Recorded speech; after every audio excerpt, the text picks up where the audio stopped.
quick video for today out of the ordinary content that I make. I wanted to showcase two things with this. First, as you can see right here, these are BF Goodrich all-terrain K02s. I wanted to show, one, what all-terrains look like on this generation Pathfinder, and two, I wanted to showcase these Kumho AT52s. If you're like me and didn't want to shell out $1,500 for some BF Goodrich all-terrains, these are a good alternative that cost a little bit less. You can see we got the Kumhos on the back and the BF Goodrich up front, so you can see side by side the difference. First, you can see the K02s are a little more aggressive. These ones are not quite as aggressive. Both of these tires are the exact same size. They're 18-inch wheels. It's 265/70 R18. The stock size for this generation Pathfinder with these wheels is a 265/60. We're running a 265/70 now. And they fit without any scrub. When I first got these all-terrains, they had a little bit more tread on them. I got them used just to see if they'd fit. They scrubbed a tiny bit, but it quickly went away. This is about the max size you can run without modifying anything. I'd imagine you could put a 275 on there and it might scrape a little bit at full turn, because this one had about half tread and it barely rubbed at full turn with the front wheels. This is also featuring our super duper extra groovy Ling Long Ching Chong Mayflower tire changer set with wheel balancer. Man, it's a good value, not gonna lie. I think it was like $2,500, maybe $3,000 for the set.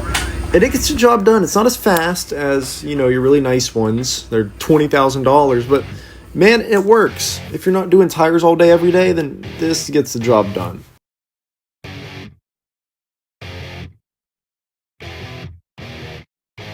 Having trouble trying to sleep.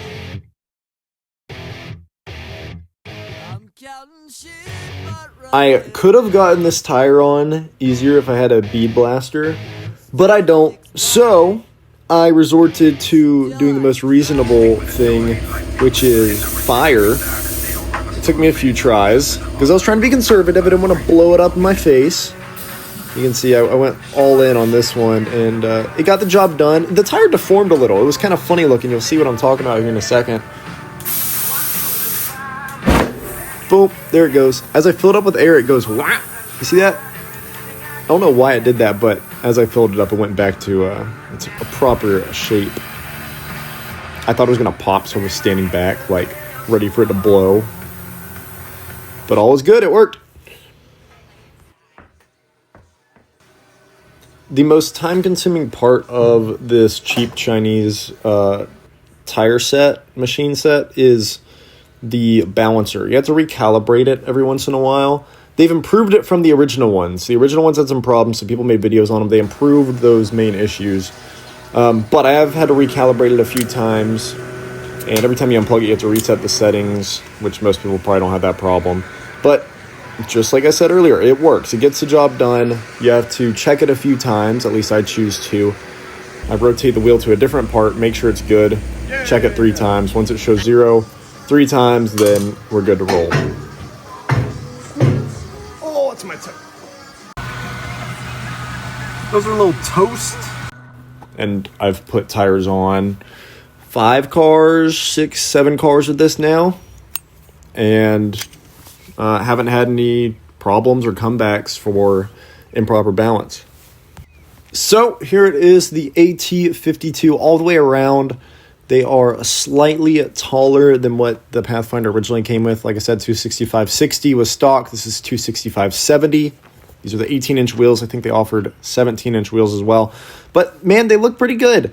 The BF Goodriches were a little bit more aggressive around the corners of the tire, which I liked.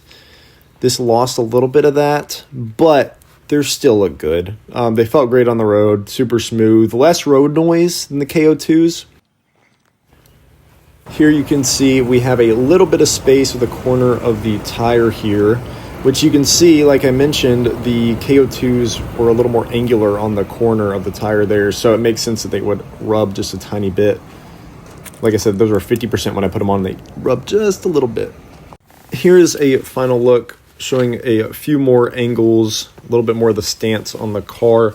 because there's nothing on the internet showing that on a Pathfinder that I could easily find, or on these Road Venture AT52s. So I decided to do it in case anybody else is looking.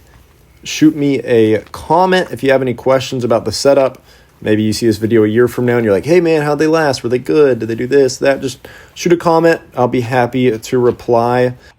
If you are new to the channel, what we do here is we boost the crap out of classic cars until they blow up and see how much power we can make. So if that's your thing, hit subscribe and let's blow up a few more classics.